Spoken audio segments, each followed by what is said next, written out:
మురళీ నాయక్ చిన్నవాడైన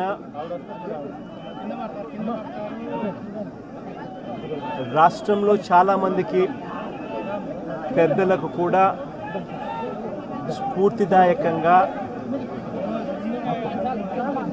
ఒక పెద్ద వ్యక్తిగా ఎదిగాడు తన చావుతో. భారతదేశం కోసం తాను పోరాడుతూ తన చావు వల్ల అనేక మంది మిగిలిన అన్నదమ్ములు అక్కచెల్లెమ్మలకు రక్షణిస్తూ తాను ప్రాణాలు కోల్పోయాడు. అలాంటి మురళిని తేడమైతే వెనక్కి తాలేము,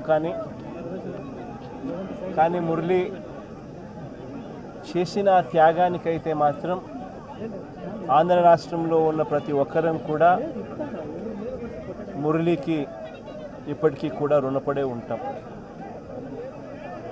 రాష్ట్ర ప్రభుత్వం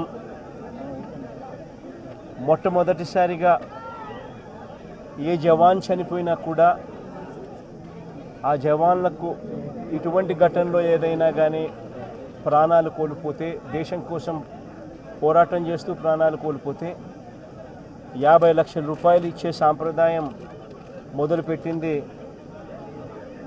వైఎస్ఆర్సీపీ ప్రభుత్వ హయాంలో మొదలుపెట్టినందుకు చాలా సంతోషపడతా ఉన్నాం. ఆ సాంప్రదాయాన్ని కొనసాగిస్తూ ఇప్పటి ప్రభుత్వం కూడా 50 లక్షల రూపాయలు మురళి కుటుంబానికి ఇవ్వడానికి ముందుకొచ్చినందుకు ఈ ప్రభుత్వానికి కూడా కృతజ్ఞతలే. పార్టీ తరపు నుంచి అన్ని రకాలుగా మురళికి అండగా తోడుగా ఉంటాం. పార్టీ తరపు నుంచి ఒక 25 లక్షల రూపాయలు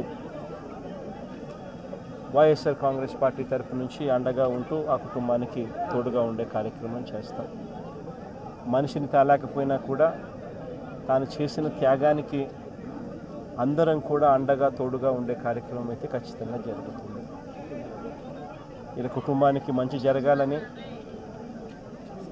చనిపోయిన మురళికి తన ఆత్మకు శాంతి కలగాలని దేవుణ్ణి మనసారా కూడా కోరుకుంటాను.